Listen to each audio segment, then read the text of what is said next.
한국 하는 것마다 대박, 일본 하는 짓마다 쪽박. 대한항공 돈 많이 벌었으니 그동안 정부한테서 도움받은 보조금 갚으세요. 안녕하세요. 코로나 사태에 한국과 일본 항공산업에 극명한 차이가 드러나자 전 세계 항공사들이 한국을 주목해 화제가 되고 있습니다. 코로나에 초토화된 일본이 뒤늦게 한국을 따라했지만 황당한 사실이 드러났고 대한항공의 놀라운 기술력까지 목격되자 일본인들은 멘붕에 빠지고 있는 상황입니다. 이는 외신들까지 높은 관심을 보이며 한국의 우수성이 입증되고 있습니다. 어떤 일이 일어났기에 외신까지 주목하는지 한번 살펴보겠습니다. 최근 대한항공이 놀라운 정비 장면을 선보여 일본을 대충격에 빠뜨린 적이 있습니다. 4대의 드론으로 항공기를 검사하는 기술을 세계 최초로 선보인 것입니다. 작업자가 최대 20m 높이에서 육안으로 확인해야 하는 현재의 정비 형태를 완전히 바꾼 것으로 안전사고의 위험을 없애는 동시에 정확하고 빠르게 정비를 할 수 있습니다. 기존 10시간이나 걸리던 동체 검사 시간을 약 4시간으로 줄일 수 있었던 것입니다. 특히 드론에 장착된 고성능 카메라는 1mm 크기까지 식별이 가능해 육안으로 확인이 어려운 미세한 손상까지 탐지할 수 있는 것으로 나타났습니다. 이를 본 일본인은 정말로 시간 단축과 정밀도를 향상할 수 있다면 엄청난 것이다. 불행히도 일본은 기술이나 아이디어도 점점 멀어지는 느낌이 든다. 일본 항공사도 드론을 활용해야 한다 이렇게 부러움을 나타내기도 했습니다. 그런데 외국 항공사들까지 심상치 않은 움직임을 보여 일본이 크게 긴장하고 있습니다. 외신들이 일제히 미국 아틀라스 항공의 한국 진출 소식을 대서특필했던 것입니다. 해당 항공사가 인천공항에 화물기 전용 정비시설을 짓기로 했다는 내용이었습니다. 일본 스스로도 유치에 공을 들여왔는데 결국 한국을 선택해 망연자실하고 있습니다. 인천공항은 해당 시설 입점으로 향후 50년간 6조 5천억 원의 수출 효과를 볼 수 있다는 설명입니다. 아틀라스 항공은 전 세계 124개국 430여 개 공항을 연결하며 사업을 하고 있습니다. 아틀라스 사장은 인천공항은 글로벌 네트워크에서 우리에게 중요한 공항이라는 설명을 했습니다. 즉, 정비 인프라도 놀랍지만 아시아 물류 거점으로 손색이 없다는 것입니다. 실제로 인천공항은 팬데믹에도 불구하고 개항 이후 최초로 연간 300톤 이상의 항공 화물을 운송해 세계 2위에 오른 것으로 나타났습니다. 항공 운송에 적합한 고부가 가치 수출품과 한국 기업이 보유한 화물기가 큰 역할을 했던 것입니다. 한국에서는 반도체와 올레드, 모바일 등 항공 화물에 적합한 수출품이 넘쳐나고 있습니다. 첨단 산업이 초토화됐고 불화수소 등 위험한 화학품이 대다수인 일본과는 상황이 다른 것입니다. 게다가 한국은 진단키트와 백신까지 운송하고 있어 최강의 경쟁력을 드러내고 있습니다. 최근 미국, 유럽 등으로 수출한 진단키트도 국적 항공기로 운송했고 13일에 인천공항에 도착한 코로나 치료제 팍스로비드도 아시아나 항공이 운반했습니다. 게다가 대한항공은 23대의 화물기를 보유해 실적에서도 일본과 엄청난 차이를 나타내고 있습니다. 한국이 보유한 대형 화물기는 한 번에 100톤 이상도 나를 수 있습니다. 작년 대한항공의 영업이익은 1조 4,600억 원으로 발표됐는데 이는 전년도 1천억 원의 14배 이상을 기록한 상황입니다. 특히 4분기 화물사업 매출은 2조 원이 넘어 역대 최대치를 달성한 것으로 나타났습니다. 이를 확인한 일본인들은 놀라움을 감추지 못하고 있습니다. 그 일부 반응을 보면 대한항공은 즉시 여객기를 개조해 화물을 취급하면서 위기를 넘겼다. 일본은 노인이 운영해 발상의 전환도 없다. 한국의 유연함과 속도감을 배웠으면 좋겠다. 대한항공은 옛날부터 화물을 중시하고 있었다. 과거 화물 수송 최강이었던 일본 항공자리 경영 파탄으로 화물기를 버린 것이 아쉽게 느껴진다. 한국은 빠른 경영 판단과 주요 수출품이 반도체이므로 이익을 취할 수 있었겠지. 한국 굉장하다. 삼성 반도체, 배터리, 현대기아차, 대한항공까지 사상 최고구나. 이런 반응을 보이고 있습니다. 대한항공 화물기는 2년 동안 100% 가동률과 84%의 높은 화물 탑재율을 기록한 것으로 나타났습니다. 글로벌 항공사의 화물 탑재율이 평균 60%대에 불과하다는 점에서 한국의 수출품이 항공운송에 적합하다는 점을 증명하고 있다는 설명입니다. 대한항공은 1월 1일 올해 첫 화물기 운항 때도 반도체와 모바일 등 수출화물 75톤을 싣고 미국과 멕시코로 날아오르기도 했습니다. 특히 벽에끼를 화물수송기로 발빠르게 개조한 것도 신의 한 수였습니다. 대한항공은 2020년 3월 호치민을 시작으로 화물 전용 여객기 운항에 시동을 걸었는데 이후 북미, 유럽, 동남아시아 등 전 세계 65개 노선으로 확대한 상태입니다. 2020년 초 38회에 불과했던 운송이 이듬해 8월 800회 이상으로 치솟았고 2021년 운송량은 전년 대비 15%나 증가한 152만 톤을 기록하기도 했습니다.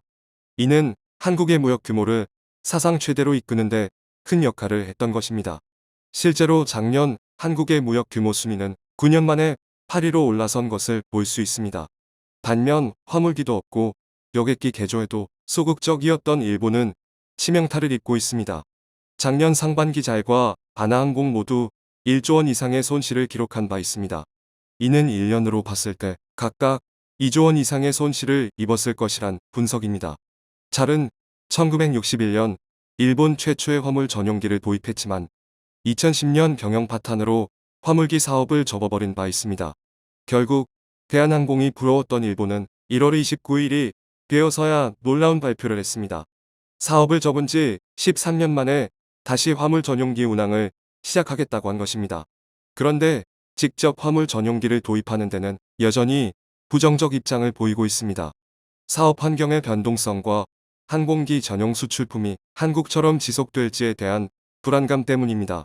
작년 8월 잘 전무는 화물 전용기 도입에 대해 기존 전략을 크게 바꿀 생각이 없다는 언급까지 했습니다. 화물 수송기 필요성이 그다지 높지 않다며 오히려 포스트 코로나 시대에 대비해 여객 사업에 집중하겠다고 밝혔던 것입니다. 하지만 오미크론이 퍼진 후 여객 사업의 미래는 장담할 수 없게 됐습니다.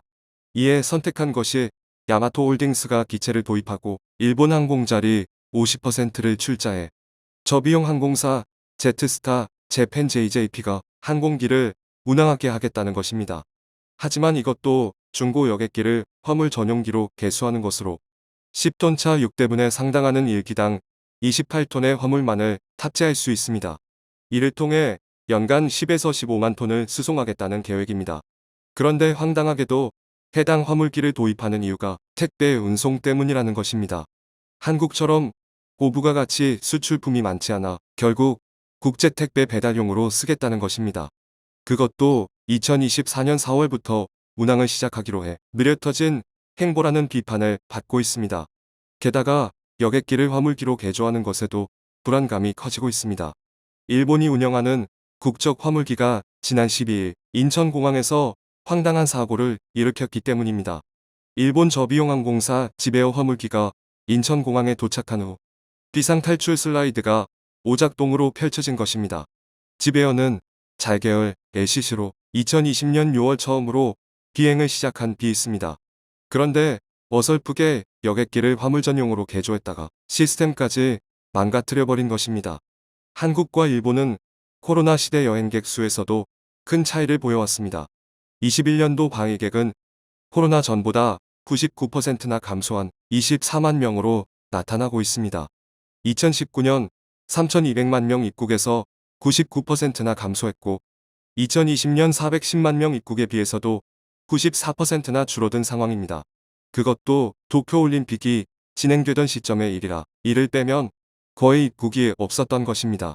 이는 일본에 대한 이미지가 상당히 나빠졌기 때문이라는 분석도 있습니다.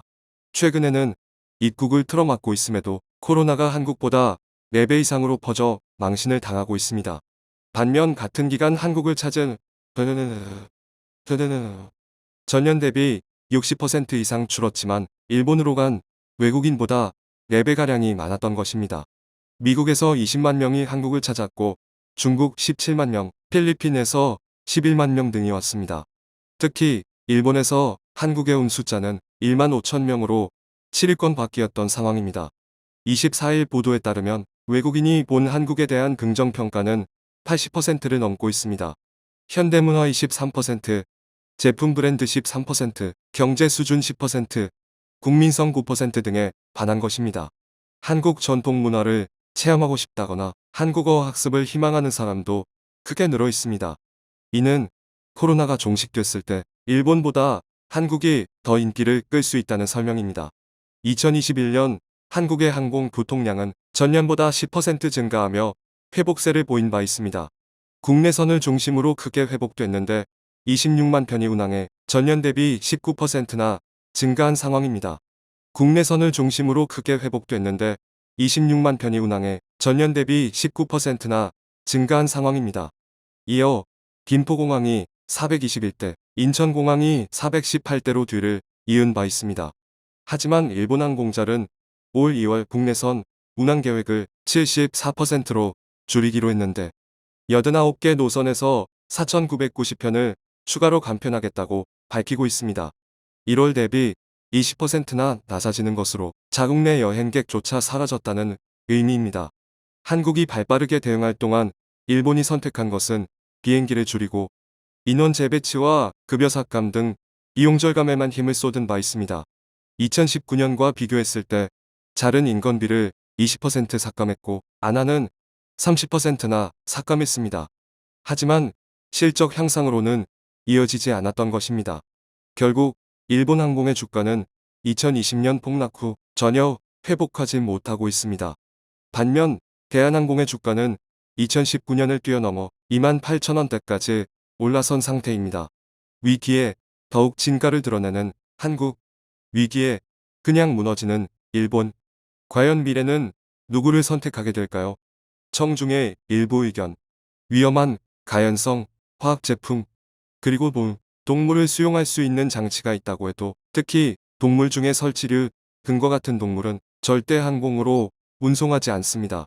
수십 년간의 착취와 도둑질로 세워진 나라 일본. 이젠 착취와 도둑질을 못하니 망할 수밖에. 가뜩이나 한국이랑 소득 차이도 거의 없는데 공항도 민영화라 지들 국내선 요금이 한국에서 동경 가는 노선보다 훨씬 비싸고 의료도 가스도 전기도 수도도 죄다 민영화 해본 수준. 일본은 1970년대와 1980년대 수준으로 계속 남길 바람. 가끔 디지털 시대에 살다 아날로그 시대가 그리울 때 가보고 싶지 않을까? 그렇게 살길 바래. 연간 1300억이라고 하면 되지. 50년간 6조 5천은 또 뭐요? 발표하는 꼬라지가 딱 10벌건 스멜. 요즘처럼 지진이 빈번한 일본의 반도체 공장들 가동률이 얼마나 될까? 반도체 공장은 지진이나 화재로 스톱이 되면 몇백억 손해본다는 글을 봤음.